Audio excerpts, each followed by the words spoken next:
அந்த இரவு கோடீஸ்வரர் கனகராஜின் மாளிகையில் பிரம்மாண்ட விருந்து. 15-20 விஐபி குடும்பங்களுடன் கலந்து கொண்டிருந்தனர். ஆனால் அனைவரின் பார்வையும் ஈர்த்தது கனகராஜின் மனைவி ரேகா கழுத்தில் மின்னிய பல கோடி மதிப்புள்ள வைர நெக்லஸ்.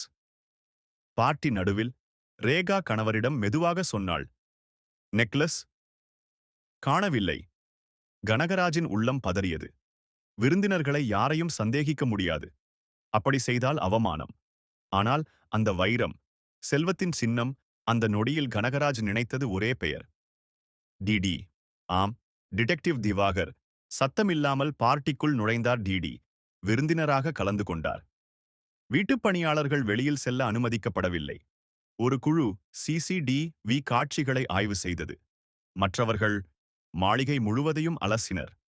இறுதியில் விருந்து முடிந்தது. விருந்தினர்கள் அனைவரும் சென்றுவிட்டனர்.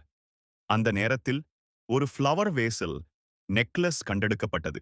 கனகராஜும் ரேகாவும் நிம்மதியாய் சிரித்தனர். ஆனால் அந்த மகிழ்ச்சி அதிக நேரம் நீடிக்கவில்லை. டிடி ரேகாவை தனியே சந்திக்க அனுமதி கேட்டார். விசாரணையில் வெளிவந்த அதிர்ச்சி உண்மை. கிடைத்தது ஒரு போலி நெக்லஸ். உண்மை வைர நெக்லஸ். பார்ட்டி நடுவிலேயே ரேகாவின் ஆண் நண்பரிடம் கைமாறி இருந்தது. இது திருட்டுக் குற்றமல்ல எனிமோர். இது வஞ்சத்தின் கதை. டிடெக்டிவ் திவாகர்.